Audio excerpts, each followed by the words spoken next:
So, welcome to Kung Fu Havoc number 2. This is a martial art demonstration and a lesson in life and love, and I hope you guys understand that everything I'm going to teach you, you're either going to learn it or you're not.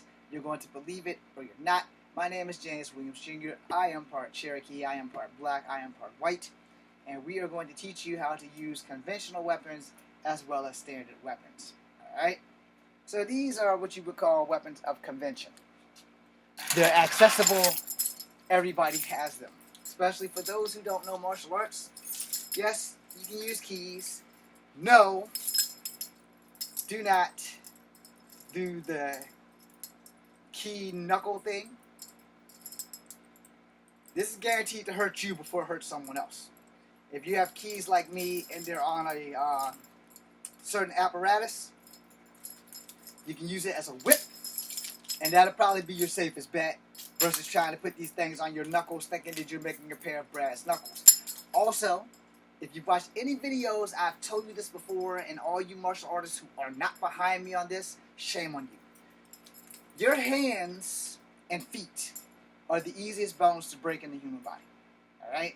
And generally, it's purely accident. You might jab a door, break your fucking hands. It happens all the time. And the fact that most martial artists don't talk about this shit is pretty bad. Yeah, it's pretty bad. So we're gonna go with weapons now. So you have the keys and you have the whip. Now other martial artists will teach you, to do it this way. That is the correct way. So did you see that it's in your hand this way? Can you see that? Versus being in your hand this way. This way is a no. This way is a yes. But if you have this whip thing, then you just want to do it like this. Because that's a bit safer and it gives you a little bit of range. Now with this one specifically, you kind of really don't want to chance that because it comes apart. If your thumb is in the right place at the wrong time, you just gave up half your weaponry right there. So you have to be careful at where you grip your whip. No pun intended. Alright, so we have these 3 brushes and combs that I mentioned in the prep show. Alright, so for this, hopefully Instagram can see it. I need to be where YouTube can see me in case Instagram doesn't get to see me. So, first and foremost, as I always tell you guys, that it is the force behind the blow versus the actual blow. Alright? Generally, where you hit someone is a lot more important than how hard you hit. Now, with combs, you can cut throats. I am sorry. I am not trying to teach hate speech or anything. This is for self-defense purposes. But if you missed the class, that's your ass. Alright? Understand that. If you missed class, that's your ass. There are very important things that I'm about to show you here that you need to be very freaking aware of. So, the right angle, this way, is a cut. This way is a cut. That's with a standard comb. Alright? You can go across the neck. You can go across the neck. You want to go across the neck. Because 9 times out of 10, you're not doing anything with the arm. Alright? Now, most combs that are the metal ones, the old school shits, all black people know what I'm talking about, them big old school comb pick combinations, those are probably going to work a lot better than this plastic. But this plastic will still work with the right angle and the right slash, with the right amount of force and trajectory. You should be able to come across someone's shit and fuck their shit up. And a lot of people aren't going to expect you to use a comb to hurt them. Alright? So you see that? See that? Alright. Brush.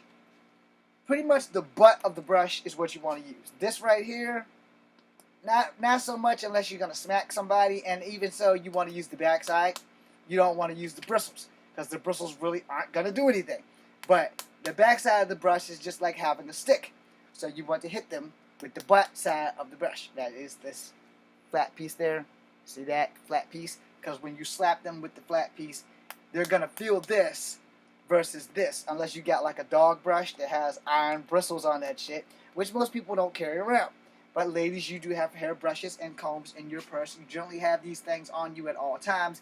Where men, we are not so fortunate or particular about our looks, so we're not gonna. Well, some of you pretty boys are, but I'm not, and I'm not that pretty. But the butt of the brush and the stem, these are where you're going to hit people now. So when you're gonna smack, you want to go for a temple shot or you want to go for a throat shot.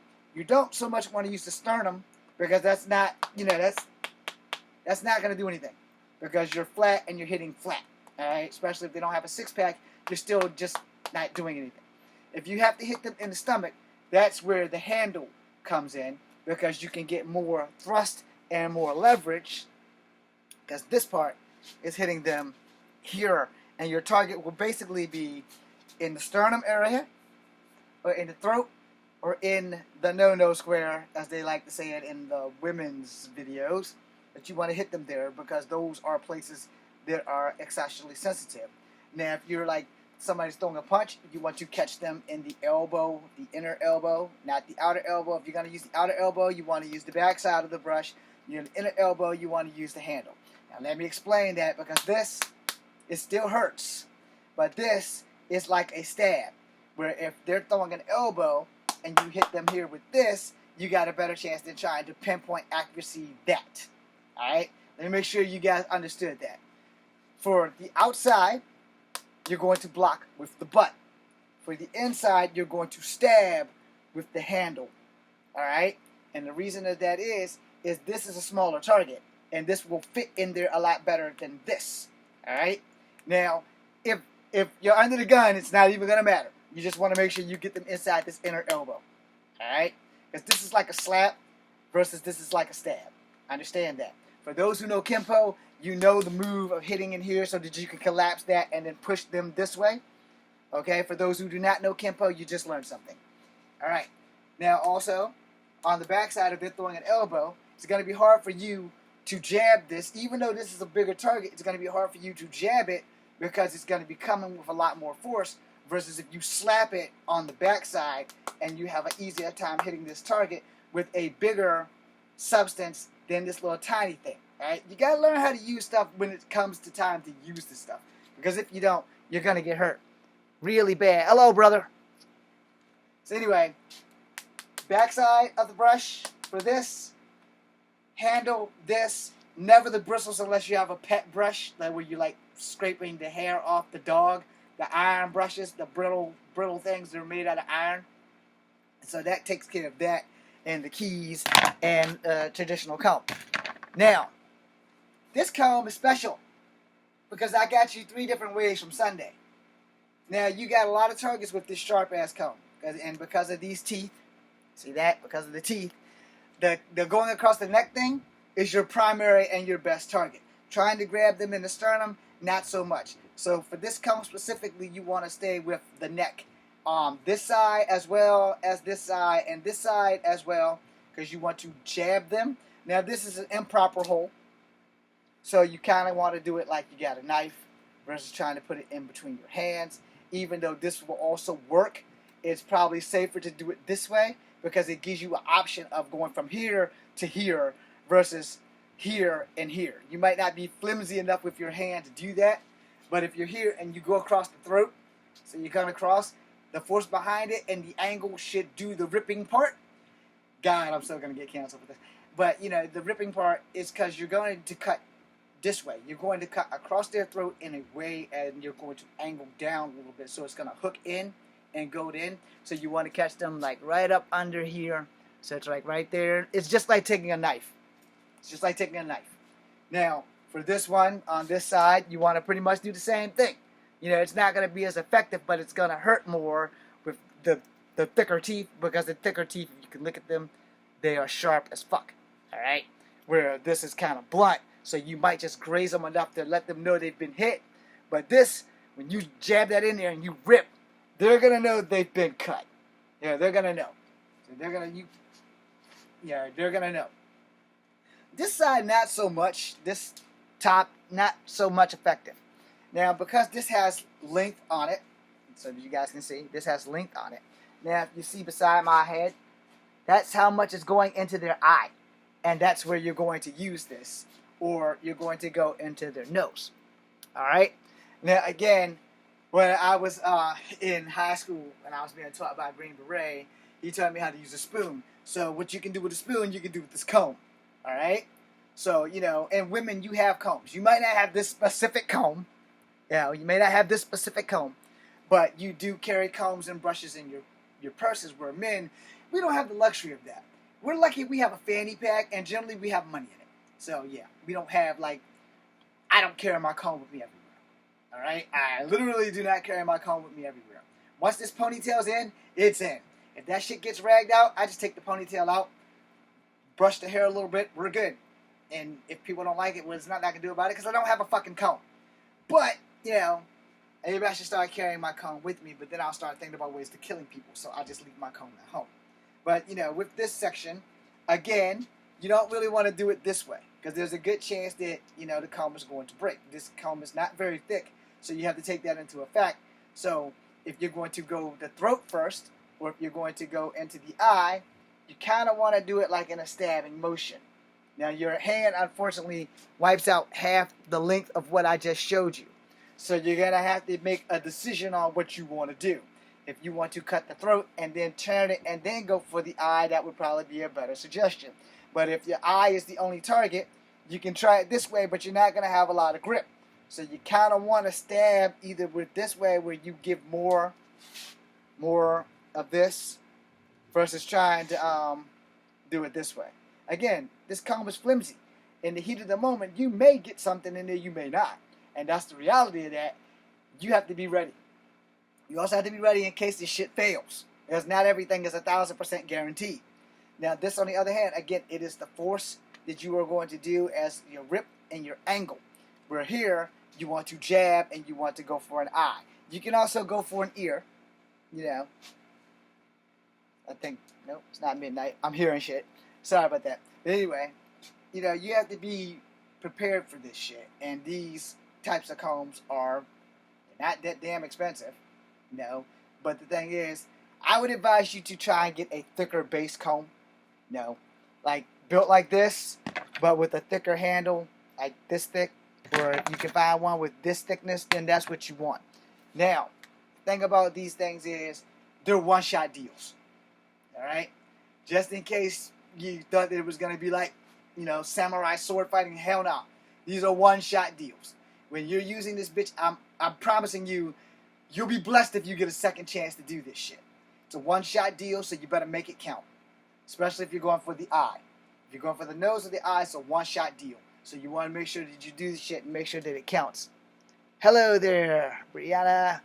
But you know, the thing about this is, what I'm showing you is basically lethal ordnance. Alright, so let's pray that YouTube and Instagram doesn't cancel me. But it is convenient for women specifically, because these are things that you carry with you.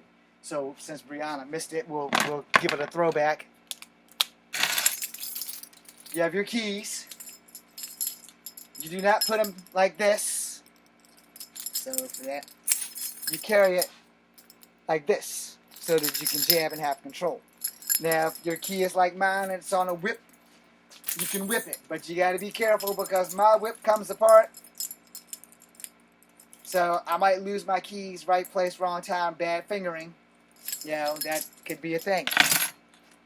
Combs, standard combs. This is a standard comb. This is a super duper death machine comb. And then the brush. So Brianna, since you missed it, I'm going to give you a recap because you're a very special friend. If you're going to fight someone with the brush, you only want to use the base of the brush, not the bristles, unless you have a pet brush, because they have metal bristles. Then you can do the same shit with the comb, with this brush, because they have metal bristles, and metal will cut flesh. Plastic will also cut flesh, but you have to angle the shit right. But for this, you know, if someone's throwing a punch, you want to block it with the blunt side, but if possible, you want to stab them inside the inner elbow. If you know Kempo, then you know this move makes this happen, and then you can push their arm this way so you can get their arm and their tricep or bicep caught up under their throat, and then you can move behind them and hold them there until they pass out. Because if a person has a big muscle and it's breathing harder and harder to get their big-ass bicep from under their throat, that's their problem, not yours. While you have there like this, you're going to crawl behind them and you're going to put your knee right there in the center of their back. Especially if you're short and you have the ability to do that. If you're not short and have the ability to not do that, then once you get them here, your hand's going to keep pushing this way. And you're going to have one hand here and the other hand's going to be here. So you're going to be pushing this way and pulling this way. That way it'll make the air go faster, and you're basically putting them in a sleeper hole. Alright? Now also, Brianna, since you might have missed it, when someone's throwing a fucking elbow, you want to also use this part, not this part, because it's going to be harder for you to jab this tiny target versus harder you to hit them with this. Your primary target is in this area because there is a super radial nerve here. Most people who know Kempo know what I'm talking about. Most people who took Taekwondo also know what I'm talking about because your super radial nerve, when you do this block, if you ever get hit somewhere up in here, you'll know exactly how hard that fucking shit sucks. And it really does suck. No, it sucks a lot. And you have to be aware of that. Sorry, y'all, I gotta make sure that my YouTube is still recording so when I post this later, you'll understand. Now we're gonna get off of this and we're gonna go into martial art weapons themselves before I do anything else stupid. This will not be lethal combatants with these weapons because there's a thing about practice weapons. If they're in the right hands of a person who actually knows what they're doing, they're no longer practice weapons, they are weapons. So in my case, since I've been doing this for about 40 years, since I'm 47 and I've been doing martial arts since I was 7 years old, you can take my word or not. But these are practice weapons. So boom, boom versus boom and that. Now as you see, I screwed that up, but I recovered, which is why you don't do that. That is exactly why boom and boom are what you use. Boom and boom. Not boom, boom, and now I'm going to whirl it around. No, you're not going to do that. You're going to keep that shit simple. Boom. Boom, boom, block, block, and all your blocks are protecting your center line, front and back as well. You know, when you get into using kamas, you'll understand. Generally, you're not going to worry too much about the back because kamas are close-range combat weapons, which means I have to get on you. So if you swing a sword, I got to block and strike. If I missed this block, I am dead. Understand that. This is important so that you know that this block, you want to catch their blade here, not here, because then your fingers are gone. And now you're in problem zone. So, block and strike.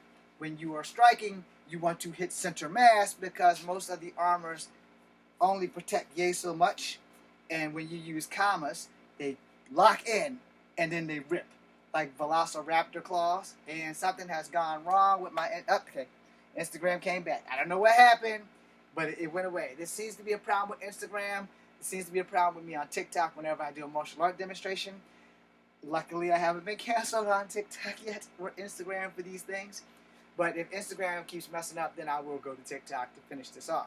But anyway, when you're blocking and striking, you have to understand how these things work. Basically, for those who do karate, this is a block. You know that. This block. That's pretty much what this is. So it's, you're starting here, boom, alright? Now you can thrust here and use the blunt side, or you can just gash. Depends on the situation that you're in. If you have more than one opponent, boom, boom, boom, you're going to need to know where they are. Close quarter combat is not going to be something that's going to be too thrilling for you when you have more than one opponent. I promise you, you're going to want something to get away with. Boom, boom, boom. Boom, you're going to want to be able to get all of these. And kamas are for killing. Do not get it twisted. This is not like the Ninja Turtles. These bitches, the real ones, are for straight up killing. They are for close quarter combat. They are for killing. They are not toys. Understand that shit. They're fun. They're shiny and they're fun. These are wooden, so they're not killing anybody unless I have to. But, you know, when you're blocking, you're practicing. That's practice. This is practice. This is movie shit. Not gonna do that. You're not gonna do this because kamas are bladed and you're gonna lose your fingertips. Boom, boom. That's it. Boom, boom. Now, of course, if you're not fighting someone with armor, then it would be this and then this. But if you're fighting somebody with armor and they have literally armor all around their body, bang! That bitch is gonna get stuck. So you've blocked and you've got them. Now you have to rip. It's also close quarters combat, so you're going to have to move fast. So it's not going to be boom, boom. It's going to be boom, clank. And now it's in there. Now you got to rip it through. Because if you don't, and they get their sword away from this one, they're going to have to come at you again. So you're going to have to block, but this will still be stuck in there. Japanese armor was a lot thicker than y'all think. Alright? It wasn't like Zulu armor and it wasn't like Native American armor. That was some real steel back then. So when you block, clack, that thing's in there. You have to keep going. So you're going to have to shift your weight. Once it's in there, you're going to have to shift and pull. Now, if it's totally stuck and this grip sucks, that's the only time you're going to be able to switch your grip because you're still blocking this. This is stuck in there, so you're going to be able to switch your grip without moving the damn blade. Unless you want to show mercy and just pull the bitch back out. They'll probably bleed out. But no guarantees. Now, this is another block combo. You know, you can block it this way and catch the sword in there, kick them off, and now you have commas and a sword. You know, again, that's more movie shit than reality. Because the reality is if you block it here, it takes one hand to swing the sword. And if you're fighting a samurai and you have not taken Aikido or Hapkido or Bushido or whatever the fuck, 9 times out of 10 a samurai has 3 swords, just like shoguns. They have the katana here. They can have a katana and a tanto here.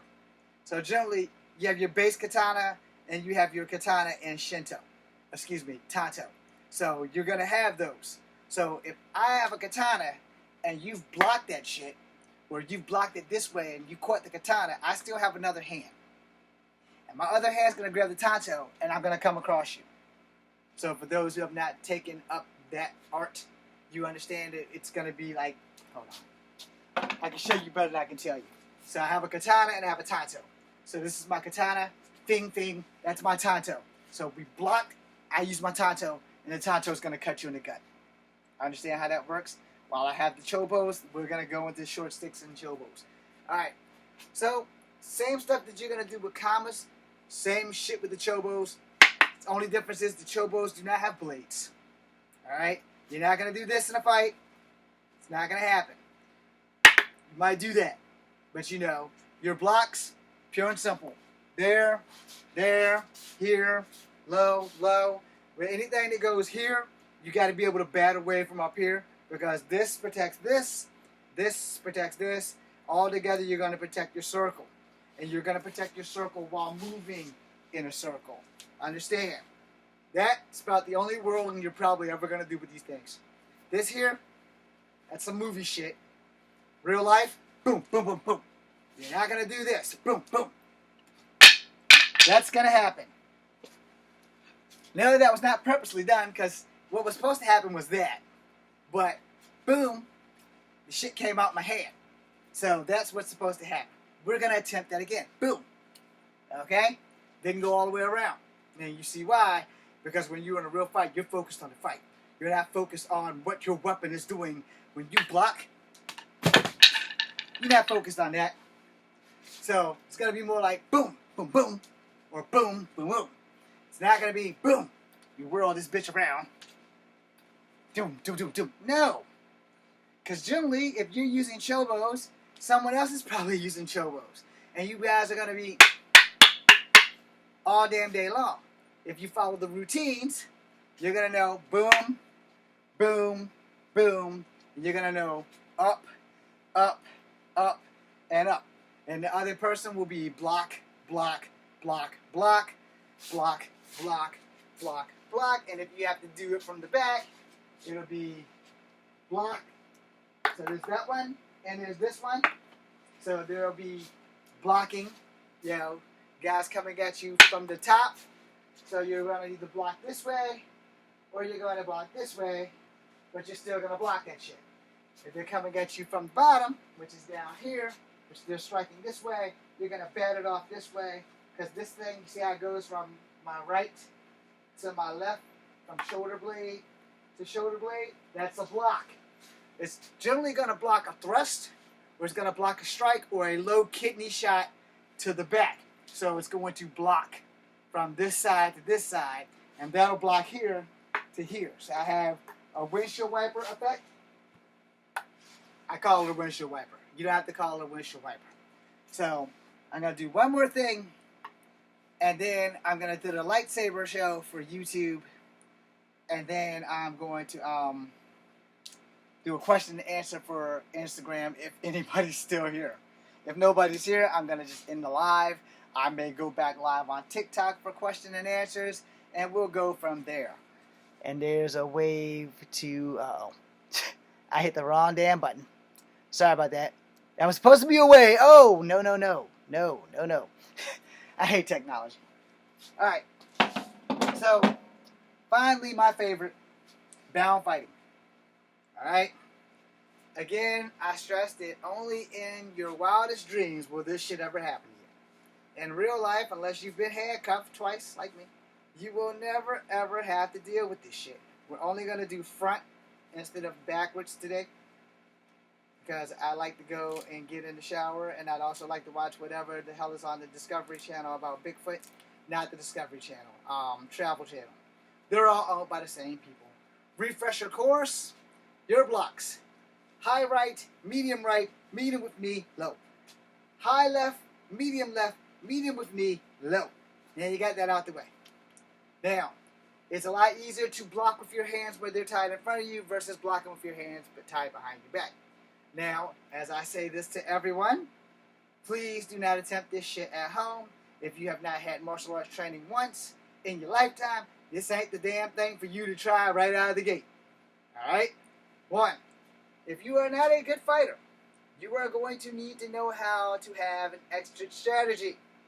This is what I'm going to teach you.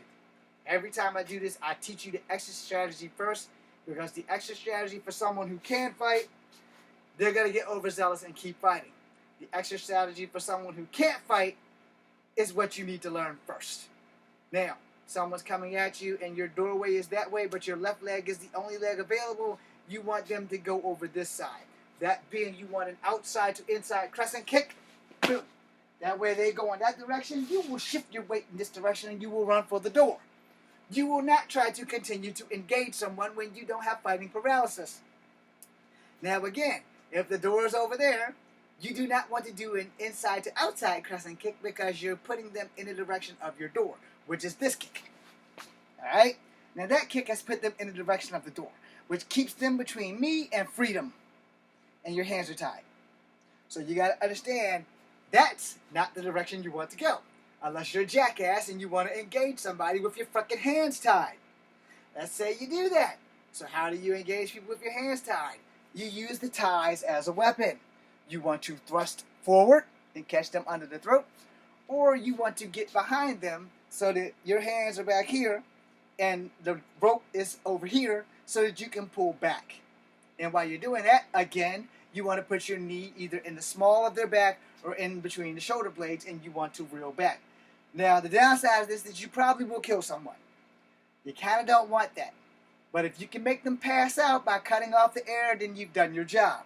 If you kill them, you fucked up.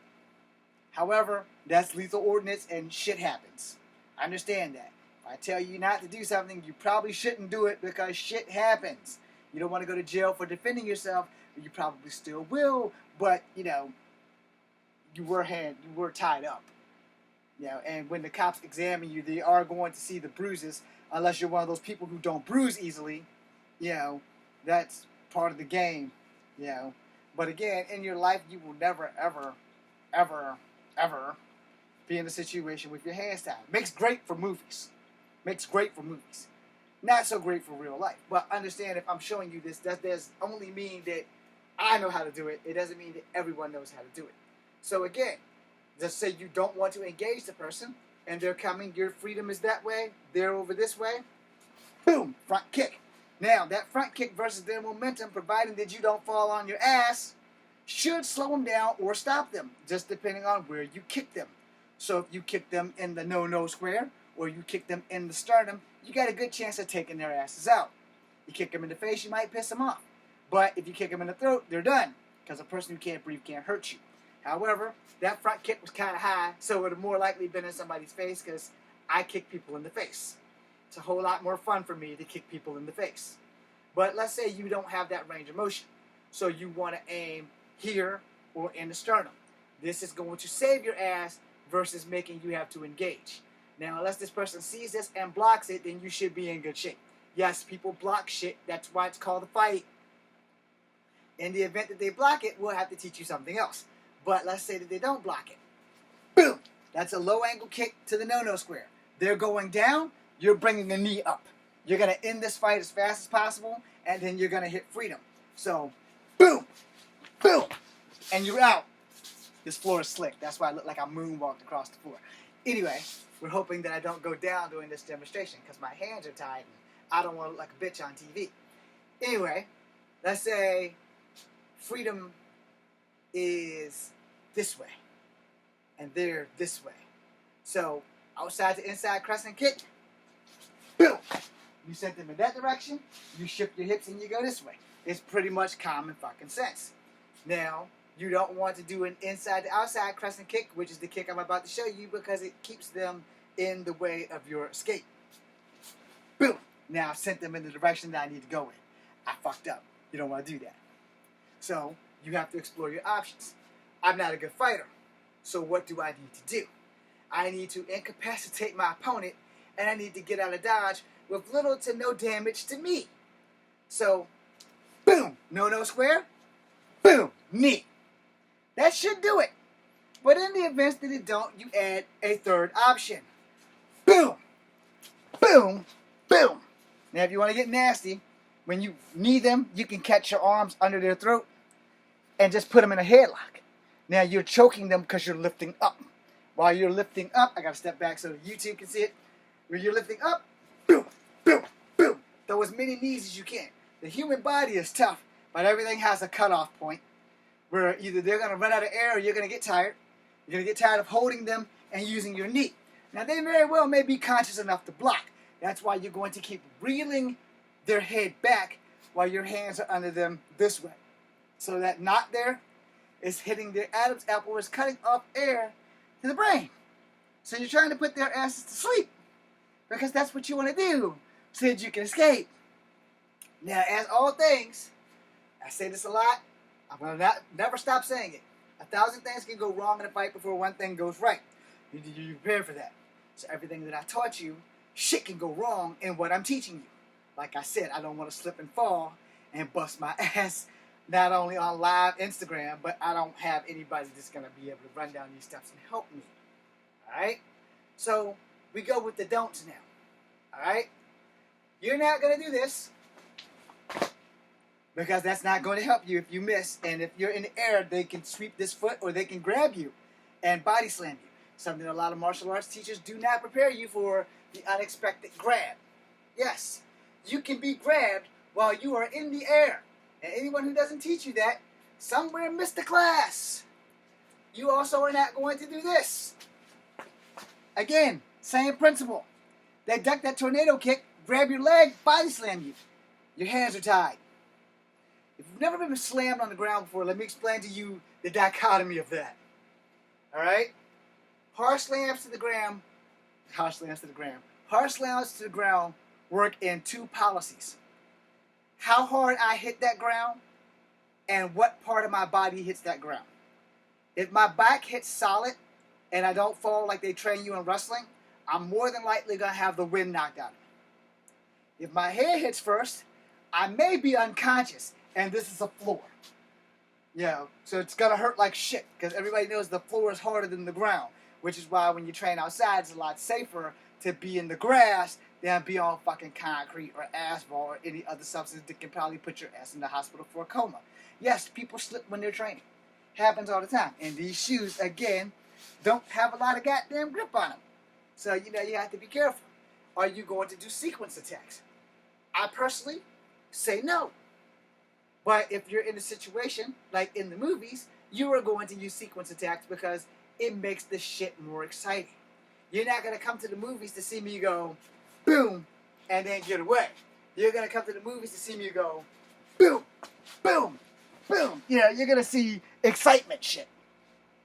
Versus you see me come to the movies, block, kick, and I'm out. That's more realistic. He throws a kick, I block, I return a kick, I'm out. Let's say I can't fight, and in case you guys can't see, my hands are tied. So knowing that, you're going to need to understand how body mechanics work. You're going to need to know how your body mechanics work. You're going to need to know how physics work. You're going to need to know how to escape a situation with your hands tied. It is not impossible, just highly improbable. And for those who have not been training in martial arts, you will find out how difficult this shit is. I make it look easy because I've been doing this since I was 12. The hands bound thing. Understand? You have to elevate your game when you're only 5'3". You have to be able to do shit that people who are 6'2" and beyond would never think was possible for you to do. That being said, I'm going to end the martial art demonstration for YouTube. I'm going to do this lightsaber thing really quickly for YouTube, and then we'll do question and answers if anybody wants to stick around. If not, you hopefully will have a great night or whatever and stuff like that, and then we'll see what happens.